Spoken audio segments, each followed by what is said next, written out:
ladies and gentlemen. I profess to being a prophet by use and want. I am more interested in tomorrow than in today. And the past is just material for future guessing.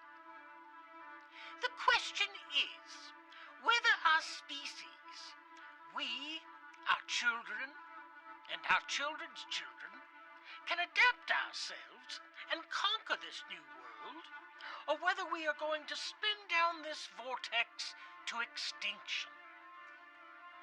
Extinction, which has been the fate of all the mighty races of animals that have lorded over the world in the past. Our human heritage, indeed, is a devastated estate of underdeveloped or distorted possibilities. One can only guess what proportion of human beings in the past missed the slightest chance of self-development. How many possible Sir Isaac Newtons died in glorious silence?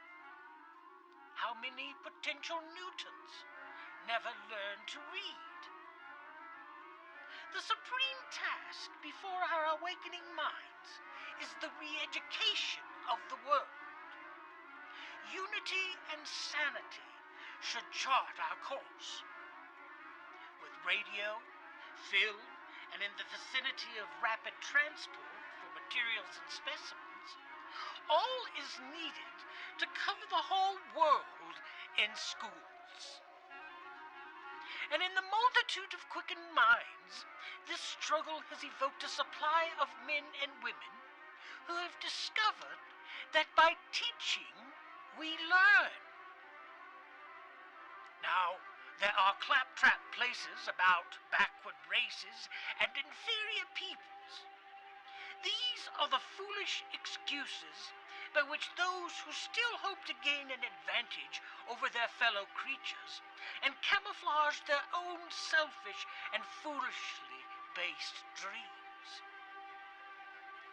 What will a physically and mentally emancipated race make of its collective property? It blinds the imagination.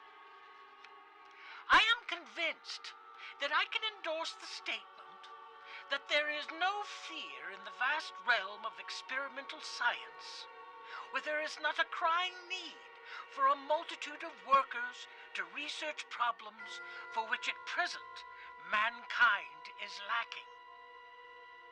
The medical sciences, for example, you hear again and again, we don't know yet. That waits to be worked out. I myself am interested in one little corner of medical research.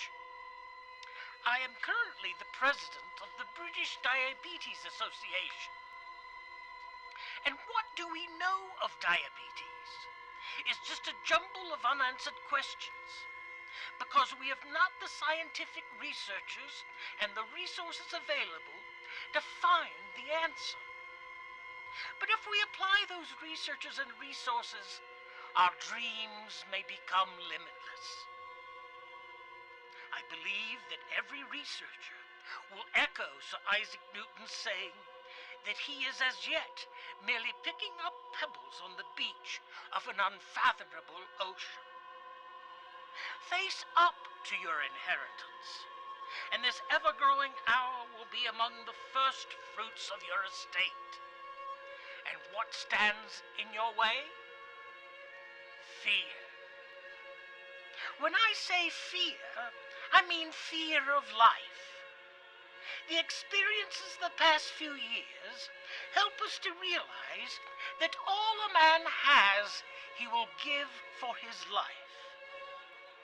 Great multitudes fear life more than they do death. Death, to many people, has presented itself as a form of escape from living. Apart from suicide and self-exposure, there is, for the most of us, after the early enterprise of healthy youth, a dread for new problems. We must force ourselves to face them rather than crave to return to the old conditions as soon as possible. Multitudes of people have their minds deliberately crippled from birth. They are told they must not read, and they must not listen. Down through the ages, there's been a long record of book burning and the persecution of victims who had no right to reply. Herr Hitler and the Nazi book burning has been only the last gesture in this black record of intolerance to hold us back from our estate. The pessimist says that disaster is upon us, and we can do nothing. Pessimism is despair.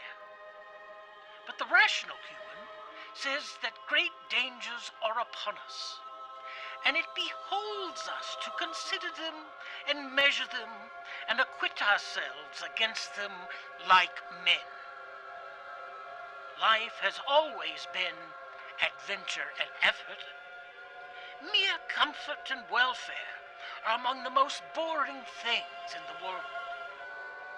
Existence is nonetheless far more interesting.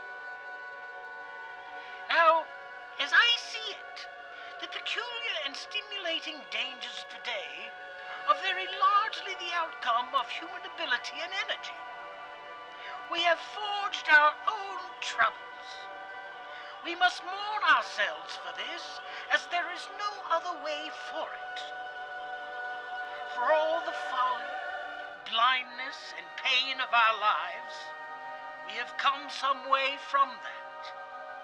And the distance we have traveled gives us some earnest of the way we yet have to go. Time is the one thing that governs our very being. Whether young or old, at the end of our days, or just starting out in life, time is a fixed quantity. Measurable and exact, it alters our days and instructs our activity with a rigid and monotonous regularity. But what if time were to become fluid?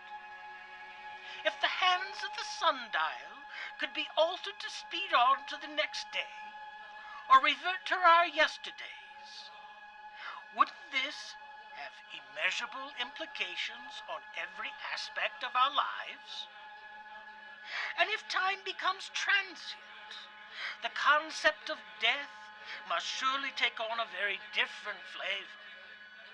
Once the controlling force of time has been usurped, a whole host of philosophical questions come into play. Albert Einstein's theory of relativity suggests that if a person could safely travel at or near the speed of light, a big if, he or she would experience the alteration of time. A time traveler would arrive in the future not a day older than when they left. Getting home, going backwards in time, is a much thornier problem, but could be accomplished by harnessing theoretical particles of the space-time continuum. In my novel, The Time Machine, the future is still black and blank, a vast ignorance, lit at a few casual places by the memory of the time traveler's story. So should things cease with man? We have a choice. Man's complacent assumption of the future is too confident. We think because things have been easy for mankind for a generation or so, we are going on to perfect comfort and security in our future. The shifting sands of the hourglass are against us, and we can no longer afford to remain complacent. Even now, for all we can tell, the coming terror may be crouching for its spring, and the fall of humanity be at hand. In the case of every predominant animal the world has seen, I repeat, the hour of its complete ascendancy has been the eve of its entire overthrow. There are two kinds of minds. One, oriented in the past, regards the future as sort of a black non-existence upon which the advancing present will write events. That is the legal mind, always referring to precedents. The second kind of mind, oriented to the future, is constructive, creative, and organizing. It sees the world as one great workshop, and the present is no more than material for the future, for the thing that is yet destined to be. Finally, what might be accomplished if the future-oriented mind were given freedom to express itself? All the world is heavy with the promise of greater things to come. And a day will come one day in the unending succession of days when beings now latent in our thoughts and hidden in our loins shall stand upon this vast ocean earth and shall laugh and reach their hands out among the stars. Or will the mind reach the end of its tether, and the pessimist will win and say, I told you so, and damn you all to hell. Mankind must make a choice.